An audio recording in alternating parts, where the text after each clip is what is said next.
Pour ne rien rater de nos programmes, n'oubliez pas de vous abonner à nos 2 chaînes YouTube, le Média TV et le Média 24/7, et d'activer la cloche. Bonjour à toutes et à tous, ravi de vous retrouver sur Le Média pour le récap, votre rendez-vous quotidien d'actualité. Du lundi au jeudi, on revient sur un sujet sans filtre et sans langue de bois. Et alors avant d'entrer dans le vif du sujet, un message important. Nous avons besoin de vous. Le Média lance Riposte, une campagne de financement citoyen pour renforcer une information libre, indépendante et populaire. Dans un contexte où des fortunes privées comme celle de Pierre-Édouard Stérin cherchent à influencer l'opinion à coups de millions d'euros, nous devons nous organiser collectivement. Aidez-nous à riposter, rendez-vous sur campagne.lemediatv.fr. Et maintenant, place à l'épisode 55 du récap. C'est parti! 429 victimes de violences sexistes et sexuelles identifiées, 215 agents de police ou de gendarmerie mis en cause. Une enquête exclusive de Disclose révèle l'ampleur d'un scandale d'État passé sous silence. Aujourd'hui, on parle du MeToo Police. Cette enquête est édifiante. Pendant 1 an, le média indépendant Disclose a remonté la trace d'agressions commises par les forces de l'ordre, ceux-là même qui incarnent l'autorité et font appliquer la loi. Harcèlement, agression, viol, les faits sont graves, les grades variés, mais une constante demeure, l'abus de pouvoir. Face à ces agresseurs, les victimes sont bien souvent des personnes vulnérables, des plaignantes de violences conjugales, des personnes exilées, handicapées, mineures ou encore des gardés à vue. Et comme souvent dans ces affaires mettant en cause les forces de l'ordre, l'impunité est de rigueur. Ce ne sont pas des brebis galeuses, c'est tout un système qui protège les loups. Les témoignages sont édifiants. Il y a par exemple l'histoire d'une jeune femme de 28 ans, victime de violences conjugales. Menacée et craignant pour la sécurité de sa fille, elle porte plainte auprès d'un brigadier du commissariat de Toulouse. Feignant de la rassurer, le policier se lève, fait le tour du bureau, la prend dans ses bras et ses mains glissent lentement sur ses fesses. La jeune femme tente de s'échapper, mais le policier bloque la porte, lui attrape la tête et la contraint à une fellation, rapporte son avocate. Aujourd'hui, la jeune femme attend le procès du policier toulousain aux côtés de 5 autres plaignantes. Ce drame, loin d'être un cas isolé, reflète un phénomène qui gangrène de tous les échelons d'une institution censée protéger et garantir la sécurité. Il y a aussi cette affaire impliquant un certain Thierry B, en région parisienne. Ce commandant de police a d'abord harcelé sexuellement une plaignante par SMS après l'avoir reçue, puis, confronté à son rejet, il s'est livré à des attaques racistes. En 2021, à Épinay-sur-Seine, le commandant Thierry B accueille une jeune femme qui souhaite porter plainte contre son ex-mari. Quand elle quitte le commissariat, il lui envoie de très nombreux messages. Mon commissaire ne serait pas ravi que je papote avec vous. Bonne nuit, faites de beaux rêves. Mais très vite, certains messages de Thierry B n'ont plus rien de respectueux. Masturbe-toi et dis-moi le résultat. SVP, je ne veux pas parler de ça. La plaignante est d'origine maghrébine. Les messages prennent également une tournure raciste. Les berbères forniquent aussi. Mais qu'est-ce que tu crois? Avec des chèvres, des dromadaires aussi.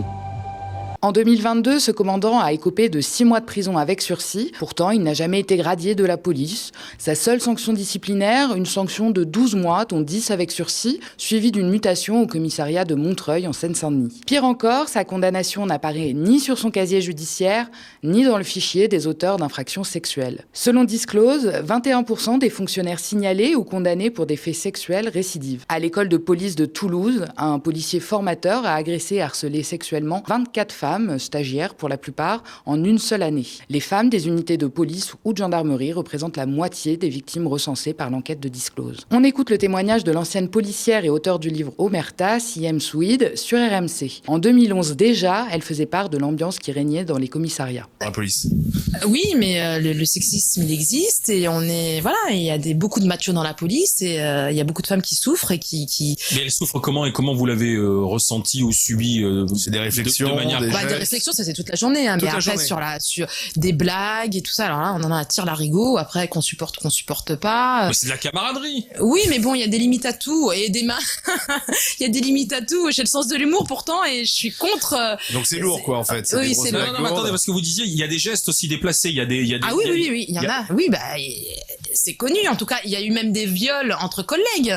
Ça a existé. Excusez-moi, dans une mairie, une mairie sur Paris. Donc voilà, dans une mairie, dans un commissariat sur Paris. Donc. Mais ça a été dénoncé? Ça a été étouffé? Ça a été dénoncé puis étouffé. Voilà. Donc ils ont muté les victimes. Voilà. Les victimes ont été dans un mutées. commissariat ont été mutées. Oui.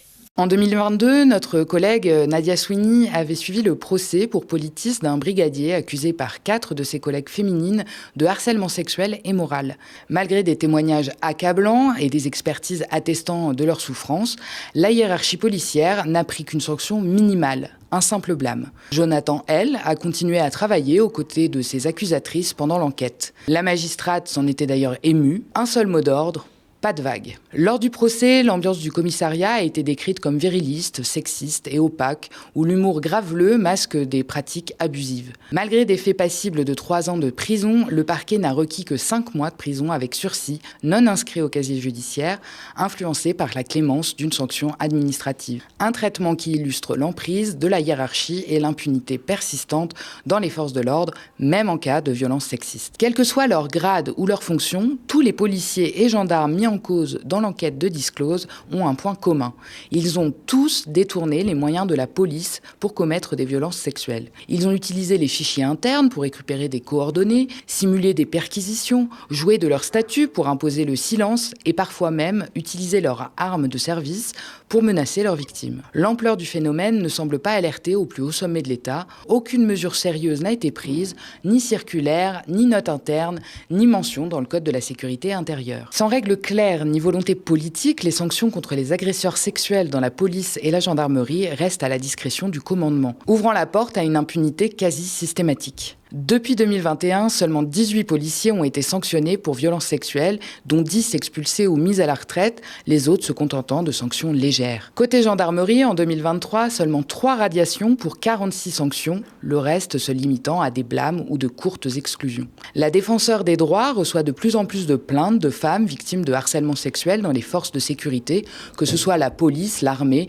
ou les sapeurs-pompiers. Elle fait état de la banalisation des comportements sexistes, de l'absence quasi totale de sanctions et d'un manque criant de protection pour les victimes, malgré des preuves parfois accablantes. Cette inertie de l'administration ajoute à la violence subie par les victimes qui demandent réparation à la justice, mais aussi à l'employeur. Seule obsession de la hiérarchie, éviter les scandales. En apparence, sur la question des violences sexistes et sexuelles en tout cas, le ministère de l'Intérieur tente de donner le change. Après des années de déni sur les mauvais traitements infligés aux victimes dans les commissariats, les discours ont un peu évolué. La police et la gendarmerie communiquent désormais abondamment sur la prise en charge de ce type de violence. Des formations ont été mises en place et des agents référents désignés pour recueillir la parole des victimes. Mais cette vitrine masque mal les défaillances persistantes du système. Il y a une meilleure structuration des plaintes avec des questions clairement posées sur les violences physiques, les violences psychologiques, les violences sexuelles, les violences administratives, les violences économiques pour des enquêtes de fond beaucoup plus probantes. C'est très bien pour tout le monde et c'est même beaucoup plus valorisant pour la police parce que enfin ils sont formés, donc ils sont moins culpabilisés aussi d'un mauvais travail, d'un mauvais traitement à l'égard des victimes. Et c'est bien sûr formidable pour les victimes qui sont beaucoup plus en sécurité quand elles vont déposer plainte. Elles sont mieux écoutées et mieux entendues, donc beaucoup plus en confiance. Disclose pointe que l'aveuglement de la hiérarchie française jusqu'au plus haut sommet de l'État n'est pas une fatalité. Des contre-exemples existent et il n'y a pas besoin d'aller les chercher très loin. Je cite leur enquête. En Angleterre, en 2021, c'est le viol puis le féminicide par un policier de Sarah Everard, 33 ans, qui a provoqué une onde de choc. La police n'a pas protégé ses effectifs féminins ou le public contre les policiers qui abusent de leur position à des fins sexuelles, écrivait 2 ans plus tard la police des polices britanniques dans un rapport historique. De ce côté de la Manche, les autorités s'obstinent encore à regarder ailleurs. Vincent Brengart, avocat pénaliste au barreau de Paris et auteur du livre À armes inégales, s'est exprimé chez nos collègues de Blast sur l'impunité organisée dont bénéficient les forces de l'ordre. On l'écoute. Parmi les facteurs qu'on peut observer, il y a déjà une complaisance de l'appareil policier et de la hiérarchie policière. On a vu de hauts responsables s'exprimer, notamment après le décès de Naël, pour dire que la place d'un policier ne serait pas en détention provisoire, et ce alors même qu'il peut l'être, dans les cas dans lesquels il peut y avoir eu mort d'homme, il peut y avoir des agissements extrêmement graves qui peuvent caractériser des crimes au sens de la loi pénale. Et finalement, c'est la volonté déjà d'obtenir une forme de système judiciaire parfaitement dérogatoire et qui viendrait en violation d'un principe qui est un principe fondamental, qui est celui de l'égalité des citoyens devant la justice. Bruno Retailleau, désormais ministre de l'Intérieur, illustre parfaitement ce que dénonce le pénaliste. En 2023, après la mort du jeune Naël suite au tir d'un policier qui le contrôlés, il défend avec vigueur l'honneur des policiers qu'il refuse obstinément de pouvoir considérer comme des délinquants, même face à l'évidence. Quand j'entendais sur une chaîne concurrente sur LCI, je crois c'était dimanche, Monsieur Mélenchon dire que finalement le responsable c'est celui qui porte l'autorité, vous vous rendez compte ? Ça, c'est une attitude qui n'est pas républicaine. Désigner celui qui représente l'autorité comme le fauteur de troubles. Non, les fauteurs de troubles, ce sont les délinquants. Et ceux qui manquent de respect vis-à-vis de la police, ce sont les délinquants, pas les policiers ou les gendarmes vis-à-vis des délinquants. Jamais les violences policières n'ont été aussi nombreuses depuis 60 ans. Morts, tirs à balles réelles, mutilations se multiplient sur fond de militarisation croissante des forces de l'ordre. Pourtant, les sanctions internes sont devenues quasi inexistantes. Moins de 0,3 pour 1000 policiers ont été sanctionnés en 2023, année d'un record d'impunité. Les sanctions, quand elles existent, sont souvent symboliques, notamment des blâmes ou des mutations, et les poursuites pénales rarissimes. Même avec des preuves accablantes, les policiers échappent presque toujours aux sanctions, qu'elles soient administratives ou judiciaires. Quand on sait que près de 80% des plaintes pour violences sexuelles sont classées sans suite en France et que les agents des forces de l'ordre jouissent d'une impunité quasi systématique, une question glaçante se pose.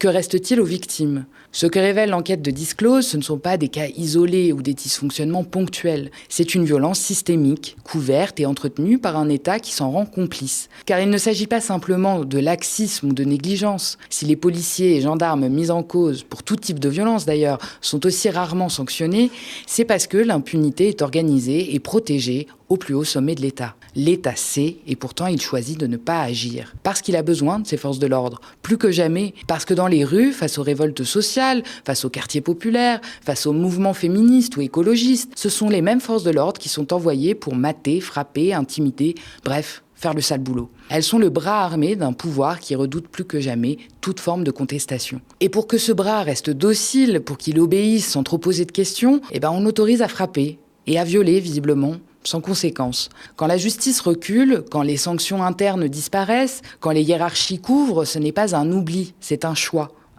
politique. Un État qui sacrifie la justice sur l'autel de l'ordre, qui préfère protéger ses forces répressives plutôt que les citoyennes et citoyens agressés, tant que l'État continuera de fermer les yeux et de protéger les agresseurs pour préserver un ordre social factice, les victimes, elles, seront livrées au silence et les prédateurs, eux, resteront à la fois armés et intouchables. On poursuit avec le reste de l'actualité, racontée et mise en image par Manal Fkihi. On commence tout de suite par l'affaire Le Squarnec. Le ministre de la Santé doit recevoir le collectif des victimes aujourd'hui. Défaillance des autorités et des établissements hospitaliers. C'est ce que déplore le collectif de victimes de Joël Le Squarnec. Elles ont été reçues aujourd'hui par le ministre de la Santé, 3 semaines après la fin du procès. La loi contre les violences sexuelles en France n'a pas été pensée en bon sens. Nous nous battrons. Reconnu coupable de 300 viols et agressions sexuelles sur des patients, des mineurs pour la plupart, Joël Le Squarnec a été condamné le 28 mai dernier à la peine maximale de 20 ans de réclusion. Le collectif propose 9 mesures très concrètes pour éviter une nouvelle affaire comme Le Squarnec. Parmi elles, l'obligation pour les médecins de signaler tout soupçon de violence sexuelle sur un enfant. Les établissements de santé devraient également avoir accès au casier judiciaire des soignants avant tout recrutement. Dans l'après-midi, la délégation était aussi attendue à l'Assemblée nationale dans le cadre d'une réunion liée au rapport parlementaire sur la soumission chimique. On poursuit avec l'actualité internationale et la guerre entre Israël et l'Iran. L'Iran sous les bombes depuis 5 jours.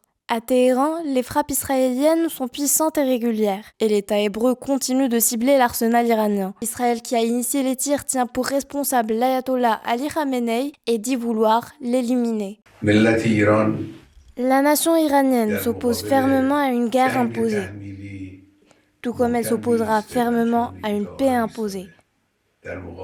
Cette nation ne se rendra jamais à l'imposition de qui que ce soit.